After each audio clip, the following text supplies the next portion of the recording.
श्री स्वामी समर्थ। आजची आपली कथा आहे स्वतःचा वेळ। आई, नाश्ता झाला का ग? मानसी, माझा टॉवेल कुठे ठेवलास? आई, माझी गणिताची वही सापडत नाहीये। सकाळचे 7 वाजले होते आणि मानसीच्या घरात रोजच्याप्रमाणे गडबड सुरू झाली होती।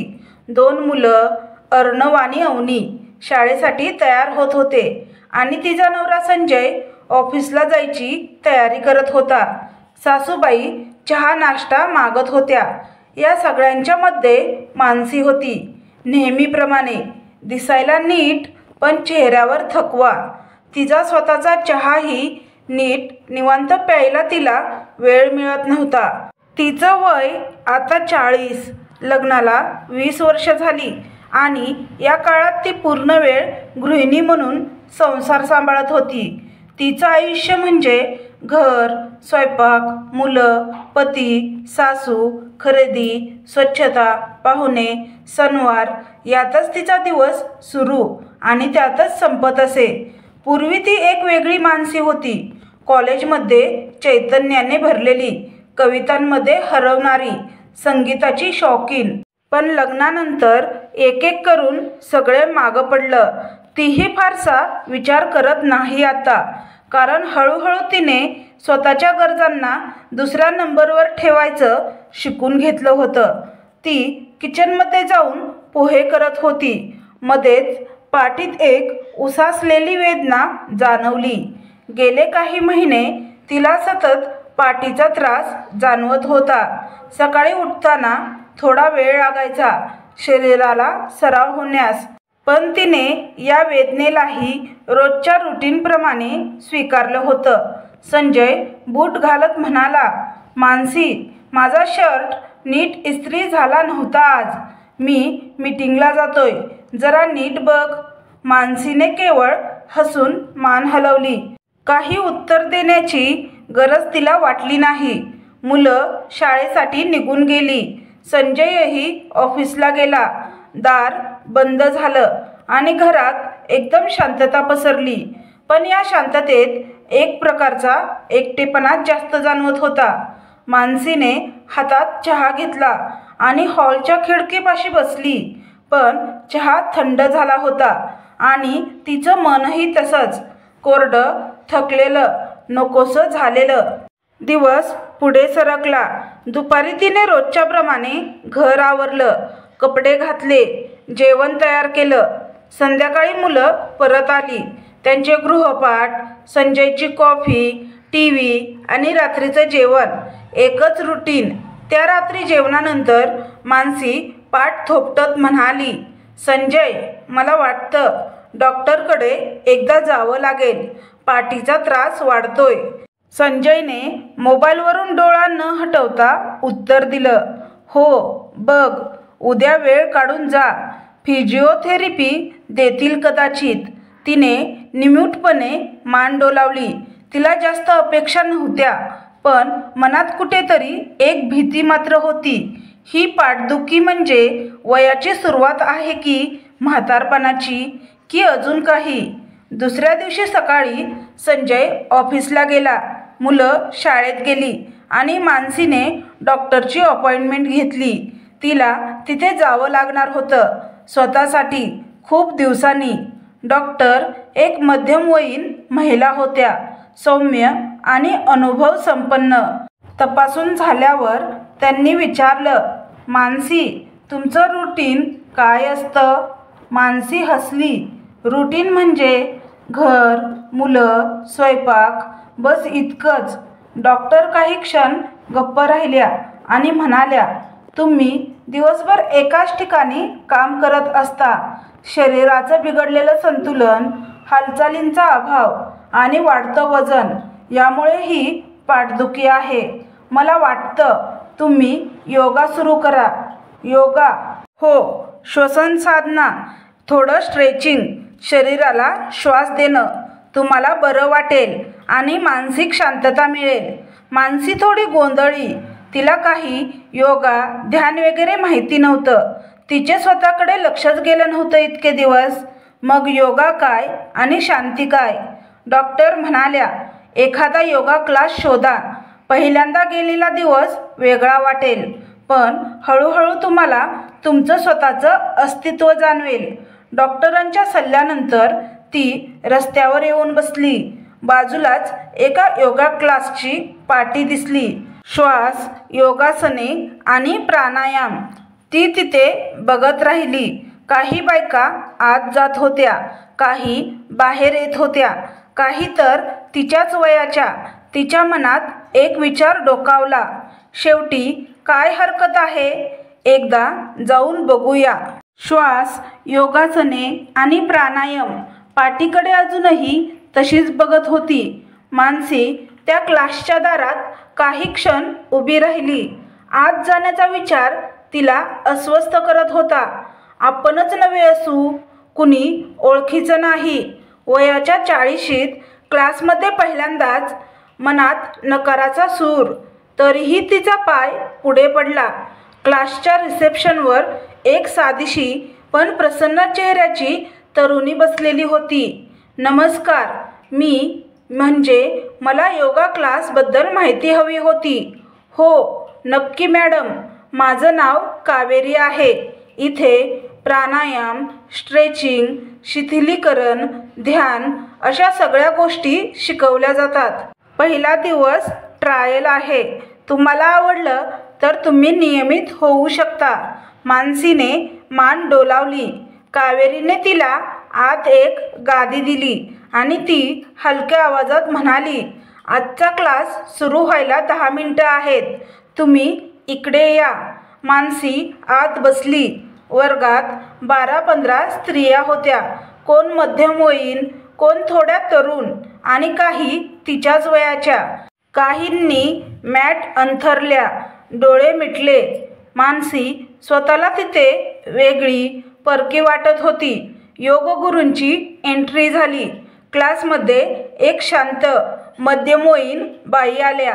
पांढऱ्या साडीमध्ये, अत्यंत सौम्य चेहरा. त्यांचं नाव होतं अश्विनीताई. नमस्कार सगळ्यांना, त्यांनी हलक्या आवाजात सांगितलं. आज आपला पहिला दिवस. आज आपण काही साध्या श्वसनक्रिया शिकणार आहोत. मानसीचा चेहरा कठोर होता. तिने स्वतःच्या शरीरावर नजर टाकली. थोडं जडसं, हालचाली करताना त्रास होत होता. इतर महिला लवचिकपणे हालचाली करत होत्या. आपणच कमी पडतोय असं तिला वाटलं. डोळे बंद करा, अश्विनीताई म्हणाल्या. आपला श्वास ऐका. आत श्वास घ्या आणि बाहेर सोडा. हळूहळू जशी सागराची लाट मागे जाते तसाच. मानसीने डोळे बंद केले. सुरुवातीला तिला काहीही ऐकू येत होतं. आजूबाजूचं हलकं हास्य, काहींचे श्वास, पंख्यांचा आवाज. पण हळूहळू काहीतरी गूढ घडू लागलं.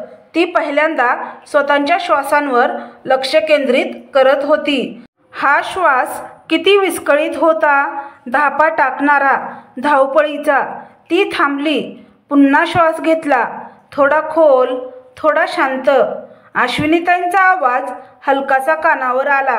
श्वास आपल्याला अंतर्मनापर्यंत घेऊन जातो. तो आपल्याला स्वतःशीच भेटवतो. त्या शब्दांनी मानसी स्तब्ध झाली.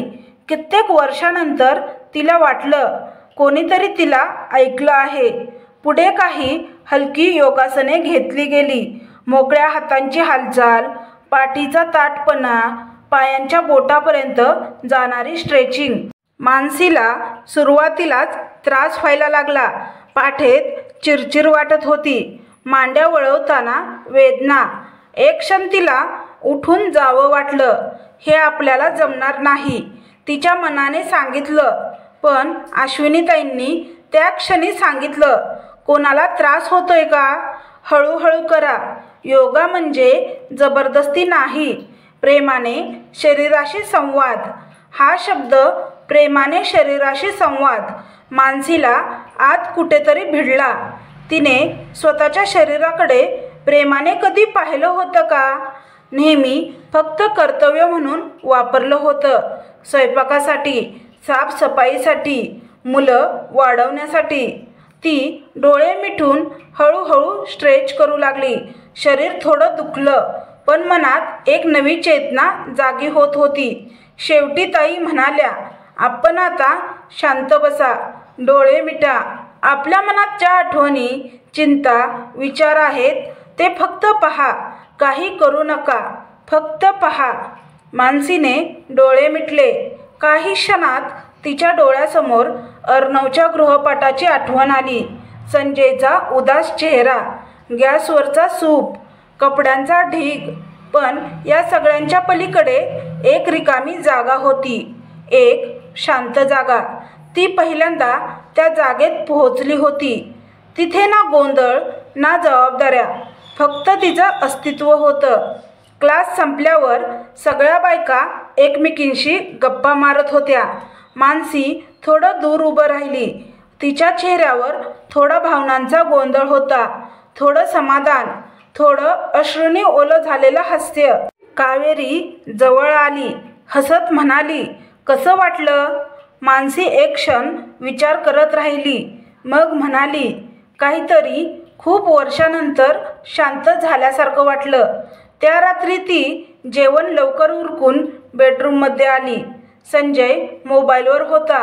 मानसी त्याच्याजवळ बसली. आज योगा क्लासला गेले होते. संजयने नजर न हटवता, छान, मग काही उपयोग झाला का असं विचारलं.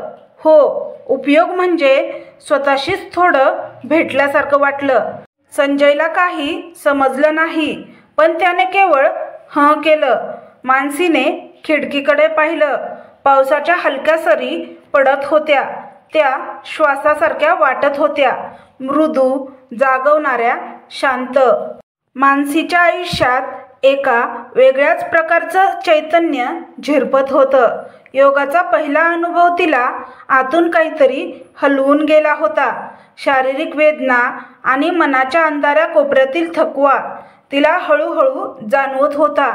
पण आता त्या वेदनांकडे पाहण्याचा तिचा दृष्टिकोन बदलत चालला होता. सकाळी संजयने विचारलं, आज पुन्हा जाणार आहेस का क्लासला? हो, जाणार आहे. मानसीचा स्वर शांत होता, पण त्यात एक दृढता होती. ती फक्त शरीराला झटण्यासाठी नव्हती, तर आता ती स्वतःला शोधण्यासाठी जात होती. दुसऱ्या दिवसापासून मानसी नियमित योगा क्लासला जाऊ लागली. श्वासोच्छ्वासाचे वेगवेगळे प्रकार, साधी प्राणायाम क्रिया, सूर्यनमस्कार. हळूहळू ती सगळ्या गोष्टी शिकू लागली. शरीराचा लवचिकपणा वाढू लागला. पाठीतला त्रास थोडा कमी होऊ लागला. एका दिवशी तिच्या शेजारी बसलेली स्त्री हसत म्हणाली, तुमचं नाव? मानसी. तुमचं? मी वर्षा. वयाच्या 40शी उलटली, पण मन अजून बाईशिवाय काहीच नाही. त्या वाक्याने दोघी हसल्या. त्या दिवशी क्लासनंतर त्या चहासाठी थांबल्या. वर्षा एक दमदार स्त्री होती. 2 मुलांची आई, नवरा परदेशात आणि स्वतः बिझनेस करणारी. ती म्हणाली, आपल्यासारख्या बायका अनेकदा स्वतःचा विचार करायला उशीर करतात. शरीर बोलतं, पण आपण ऐकत नाही. मानसी खूप वेळा गप्प राहिली होती, पण आता तिला वर्षाकडे बोलायची ओढ लागली. ती म्हणाली, मी खूप वर्ष स्वतःला विसरून गेले. घर, मुलं, जबाबदाऱ्या, पण आता जाणवतंय की मी हरवली होती. वर्षा शांतपणे म्हणाली, पण तू शोधायला सुरुवात केलीये, हेच मोठं आहे. शरीराशी पुन्हा जुळवून घेणं. दर दिवशीच्या क्लासमध्ये मानसी स्वतःच्या शरीराशी संवाद साधत होती.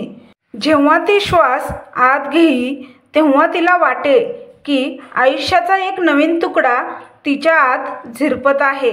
आणि जेव्हा ती श्वास बाहेर सोडे, तेव्हा जुनं दुःख, अडचणी, नकार, सारं काही हळूहळू निघून जात होतं.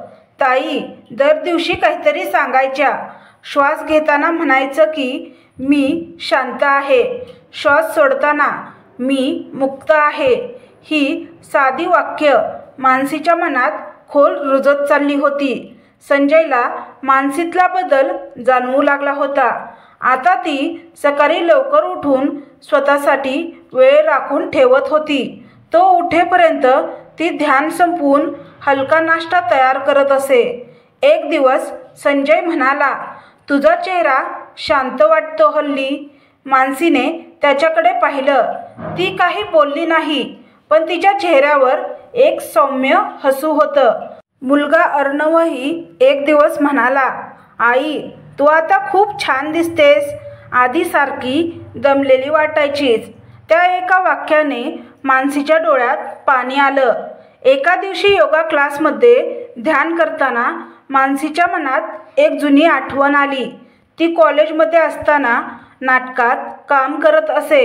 रंगमंचावरचा तिचा आत्मविश्वास, तो हसरा चेहरा, सगळं काही आठवायला लागलं. तिला स्वतःचं आश्चर्य वाटलं. मी हीच का आणि मी ती का राहिली नाही. आठवण जशी आली तशी डोळ्यातून अश्रू वाहू लागले. अश्विनीताई तिच्याजवळ आल्या आणि म्हणाल्या, मनात काहीही येऊ द्या, त्यावर काही प्रतिक्रिया देऊ नका. ते केवळ स्मृती आहेत. आपण त्या पाहतोय, समजतोय आणि पुढे जातोय. त्या दिवशी मानसीच्या आत एक नवीन प्रकाश पसरला. ती फक्त आई, बायको, सून नव्हती. ती होती मानसी. एक दिवस क्लास संपल्यावर वर्षा आणि मानसी पार्कमध्ये चालायला गेल्या. दोघीही शांत बोलत होत्या. वर्षा म्हणाली, कधी वाटतं ना की आपण खूप उशीर केला आयुष्यात स्वतःकडे पाहायला. मानसी हसत म्हणाली, हो, पण असंही वाटतं की आता खूप योग्य वेळ आहे, कारण आता समजून घेण्यासाठी अनुभव आहे. वर्षा तिच्या खांद्यावर हलका हात ठेवत म्हणाली, आपण श्वास आहे जो आपल्याला नवीन सुरुवात देतोय. त्या आठवड्यात एक विशेष सेशन होतं, स्वतःशी संवाद. अश्विनीताईंनी सांगितलं, डोळे मिटा आणि स्वतःला समोर उभं समजा. तिच्याकडे पहा. तिला काय म्हणाल, तिला काय समजवाल. मानसीने डोळे मिटले.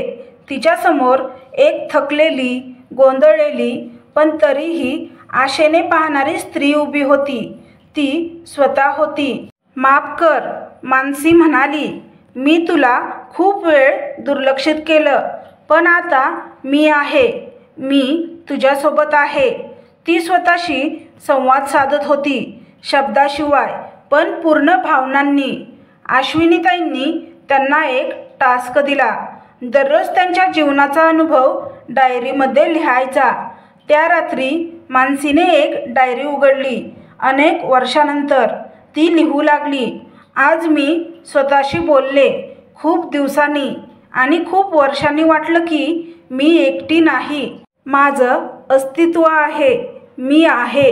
आणि हे जाणवायला मला माझा श्वास मदतीला आला. श्वास घ्या आणि स्वतःला माफ करा. ही वाक्य मानसीला आता पाठ झाली होती. ती आता केवळ ऐकत नव्हती, तर आतून अनुभवत होती. योगा आणि ध्यानाच्या प्रत्येक क्षणात ती स्वतःला नव्याने उलगडत होती. सकाळी जाग येणं आता सवय नव्हे, ओढ झाली होती. सकाळी 5:30 वाजता अलाराम वाजताच मानसी झोपेतून अलगद उठते. आधीप्रमाणे ती डोळे चोळत आळशीपणाने उठत नाही. आता ती स्वतःसाठी उठते आणि हे जाणीवेने. बागेतल्या तुळशीपुढे बसून ती 10 मिनिटे श्वासोच्छ्वासावर लक्ष केंद्रित करते. त्या काळोख्या शांततेत फक्त पक्ष्यांचा आवाज आणि तिचा श्वास असतो. तेव्हा तिच्या डोळ्यात चमक असते, जी तिच्या नवऱ्याने संजयनेही लक्षात घेतली. संजयचा दृष्टिकोन बदलतो. एका रविवारी सकाळी संजयने तिला विचारलं, तुझा हा योगा आता कायम सुरू ठेवणार आहेस ना. मानसीने हलकसं हसून हो म्हटलं. पण आता तुला पूर्वीसारखं दमल्यासारखं वाटत नाही. आधी तुझा चेहरा थकलेला दिसायचा, हल्ली तो खूप शांत वाटतो. मानसीने संजयकडे पाहिलं. तो सहज बोलत होता, पण तिला हे वाक्य मनाच्या खोल कपाटात जपून ठेवावंसं वाटलं. अर्णव आणि अवनी आता आपल्या आईला नव्या नजरेने पाहू लागले होते. अर्णव तिला म्हणाला, आई, तू आमच्याबरोबर खेळायला येशील का बॅडमिंटन? पहिल्यांदा मानसीने होकार दिला. ती खेळताना हसत होती, धावत होती. मुलं आश्चर्यचकित झाली. त्यांच्या आईत काहीतरी बदल घडत होता आणि तो बदल त्यांना जवळ करत होता. योगा क्लासमध्ये एक दिवस अश्विनीताईंनी सांगितलं, मित्रांनो, पुढच्या आठवड्यात आपण जागर अंतर्मनाचा या कार्यक्रमाचं आयोजन करतोय. त्यात तुमच्यापैकी कोणी काही लिहिलं असेल, अनुभव सांगू इच्छित असेल, गाणं, कविता, नृत्य, काहीही, तर अवश्य सांगा. सगळे गप्प झाले, मानसीही. पण तिच्या मनात एक विचार सुरू झाला, मी माझं काही सांगू शकते का, लिहू शकते का? रात्री ती डायरी उघडते आणि लिहू लागते. मनातलं लिहिणं सर्जनशीलतेची पहिली जाणीव झाली. मी एक स्त्री आहे, आई आहे, बायको आहे, पण मी याही पलीकडे काहीतरी आहे आणि ते मला माझ्या श्वासातून कळू लागलं आहे. ती पहिल्यांदा इतकं नितळ लिहित होती. कुठेही ओढ नाही, घाई नाही, फक्त भावना. दुसऱ्या दिवशी वर्षाला ते वाचून दाखवते. वर्षा ऐकत राहते आणि शेवटी म्हणते, मानसी, हे तू कार्यक्रमात नक्की सांग. ही अनेक महिलांची गोष्ट आहे, पण त्यांचा आवाज बनशील तू. जागर कार्यक्रमाची तयारी सुरू झाली. काही स्त्रिया कविता वाचणार होत्या, काही गाणी म्हणणार होत्या, पण मानसीचं लिहिलेलं सगळ्यांना भावून गेलं. अश्विनीताईंनी तिला विचारलं, तू हे मंचावर वाचायला तयार आहेस का? मानसी गोंधळली, पण मग तिला कॉलेजमधल्या नाटकातील ती स्वतः आठवली. रंगमंचावर उभी राहणारी, आत्मविश्वासाने बोलणारी मानसी. हो, मी तयार आहे, ती म्हणाली. कार्यक्रमाचा दिवस उजाडला. मानसी गडबडीत नव्हती, उलट शांत होती. संजय, मुलं, अगदी सासूबाईही आलेल्या होत्या. वर्षा तिचा हात धरून म्हणाली, तू आज फक्त स्वतःसाठी उभी राहणार आहेस, घाबरू नकोस. मानसी स्टेजवर गेली. हॉलमधली शांतता, ती समोरची माणसं आणि तिच्या आतला श्वास, हे सगळं मिळून तिला ताकद देत होतं. ती वाचू लागली. मी किती वर्ष स्वतःला विसरले होते ते मलाही आठवत नाही. मी जगले, पण श्वास घेत नव्हते. आणि जेव्हा पहिल्यांदा त्या शांत श्वासाचा आवाज ऐकला, तेव्हा जाणवलं की मी अजूनही जिवंत आहे आणि मला पुन्हा जगायचं आहे, स्वतःसाठी पण इतरांसाठीही. काही जणींच्या डोळ्यात पाणी आलं. मानसीची गोष्ट त्यांना स्वतःची वाटत होती. कार्यक्रमानंतर अनेक स्त्रिया मानसीजवळ आल्या. कोणी म्हणालं, तुझ्या गोष्टीत माझं प्रतिबिंब दिसलं. कोणी म्हणालं, माझ्या जीवनातही हेच घडलं, पण मी ते कधी स्वीकारलं नाही. मानसी फक्त ऐकत होती. तिला वाटत होतं, माझा श्वास आता इतरांना बळ देतोय. रात्री संजयने तिला मिठीत घेतलं. माझी मानसी, मी कधीच पाहिलं नव्हतं तुला असं बोलताना. तू खूप छान बोललीस. त्या मिठीत मानसीला एक स्वीकार, एक आधार आणि एक नवीन ओळख मिळाल्यासारखं वाटलं. पहिल्यांदाच तिच्या सासूबाई तिला म्हणाल्या, आपण नेहमी म्हणतो की बाईचं काम घर सांभाळणं, पण तू दाखवून दिलंस की ती स्वतःलाही सांभाळू शकते आणि त्यातून घराला खरं बळ मिळतं. मानसीच्या डोळ्यात अश्रू आले. हे कौतुक तिच्यासाठी नवचैतन्य होतं. त्या रात्री मानसीने पुन्हा डायरी उघडली. आज मी एका नव्या वाटेवर चालायला लागले. ही वाट सोपी नाही, पण प्रत्येक श्वासासोबत मला वाटतं मी योग्य दिशेने चालते. आता माझा श्वास मला घाबरवत नाही, तो माझा हात धरतोय. कधी कधी जीवनात अशी वळणं येतात जिथे मागे वळून पाहिलं तर वाटतं आपण त्यावेळी स्वतःला शोधलं नसतं तर हरवून गेलो असतो. मानसीच्या डायरीतील हे वाक्य ती दरवेळी वाचते.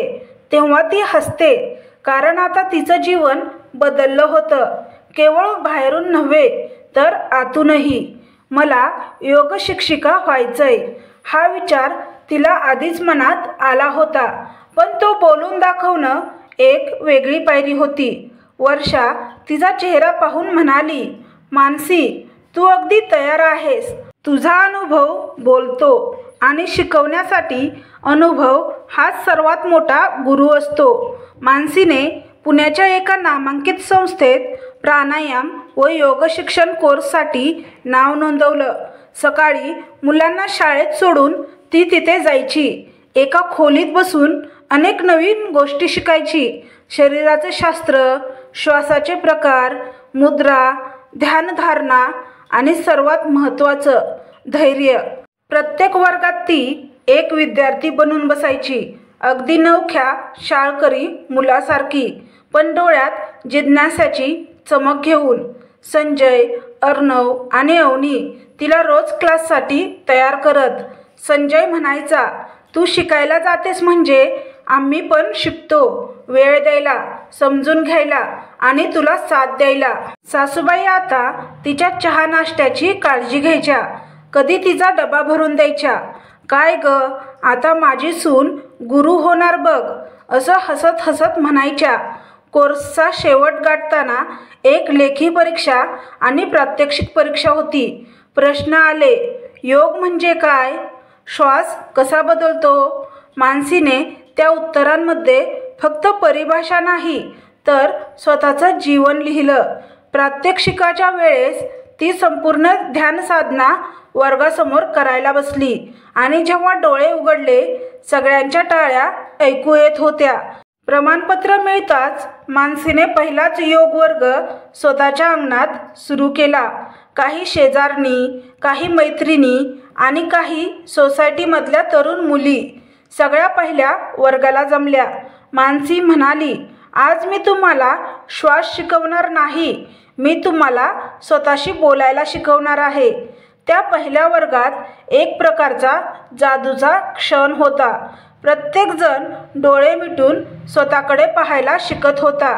हळूहळू तिच्या वर्गाचं नाव श्वास पडलं. एका झाडाखाली योग करणं, ध्यानात बसणं आणि वर्गानंतर एकत्र ज्यूस पिणं ही सवयच बनली. तिथं कोणी डॉक्टर नव्हती, कोणी इंजिनियर नव्हती, कोणी सून नव्हती. तिथे फक्त स्त्रिया होत्या ज्या स्वतःसाठी एक श्वास घेत होत्या. एका दिवशी तिला एक पत्र आलं महिला आरोग्य मंचातर्फे. त्यांनी तिला एक छोटं भाषण देण्याचं आमंत्रण दिलं.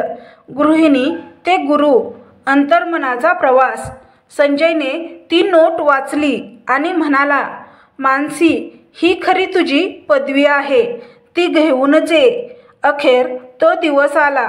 मानसी व्यासपीठावर उभी होती, मोठ्या नेत्यांसमोर, डॉक्टर, समाजसेवक आणि तिच्या बोलण्याची सुरुवात तिने अशा शब्दांनी केली की, मी डॉक्टर नाही तरी मी उपचार देते, मी शिक्षक नाही पण शिकवते, कारण मी एक स्त्री आहे जिला श्वास परत मिळालाय. तिच्या गोष्टीने सगळे स्तब्ध झाले. अनेकांनी विचारलं, तुमचं केंद्र कुठं आहे? ती म्हणाली, केंद्र नाही, बाग आहे. झाडाखाली वर्ग असतो आणि वर्गात पाठ्यपुस्तक नाही, अनुभव असतो. प्रत्येक रविवारी तिच्या श्वास वर्गात नवे चेहरे दिसू लागले. सासूसुना एकत्र येऊ लागल्या. कॉलेज मुली आईला घेऊन येऊ लागल्या. आता त्या फक्त आसनं करत नसत, तर त्या एकमेकींचं बोलणं ऐकत, एकमेकींची साथ करत. एक दिवस एक मुलगी मीनल मानसीकडे आली. मावशी, मला आत्महत्या करण्याचे विचार येत होते, पण तुमचं ध्यान वर्गात येऊन काहीतरी सापडलं. आता जगावंसं वाटतं. त्या एका वाक्याने मानसीला समजलं, ती आता फक्त स्वतःपुरती नव्हती तर इतरांसाठी दीप बनली होती. डायरीतला शेवटचं पान. त्या रात्री मानसीने तिची डायरी उघडली. तिचं पान, तिची भावना, पण आता पूर्ण झालेली. शेवटी तिने लिहिलं, मी कोण आहे हे मला कधी समजलं नाही, पण माझा श्वास मला पुन्हा एकदा माझ्यापर्यंत घेऊन गेला. आता माझं अस्तित्व माझ्या मुलांमध्ये, माझ्या श्वासवर्गात आणि त्या प्रत्येक बाईच्या डोळ्यात आहे जिला वाटत होतं की तिचं आयुष्य संपलंय. खरं तर तिथूनच तिचं आयुष्य नव्याने सुरू होऊ शकतं. मानसीचं जीवन आता रुटीन नव्हतं, तर प्रवाह होतं, ज्यात ती स्वतःचा आणि इतरांचा श्वास बनली होती. तिने तिच्या घरातल्या दिवाणखान्यात एक फलक लावला, श्वास नव्या आयुष्याचा. दर दिवशी अनेक जणी त्या दरवाजातून आत येतात, डोळे मिटून एक खोल श्वास घेतात आणि पुन्हा जगायला शिकतात. तर तुम्हाला ही कथा कशी वाटली हे कमेंट बॉक्समध्ये कमेंट करून नक्की सांगा. कथा आवडल्यास व्हिडिओला लाईक आणि चॅनलला सबस्क्राईब करा. व्हिडिओ पाहिल्याबद्दल मनापासून धन्यवाद. श्री स्वामी समर्थ.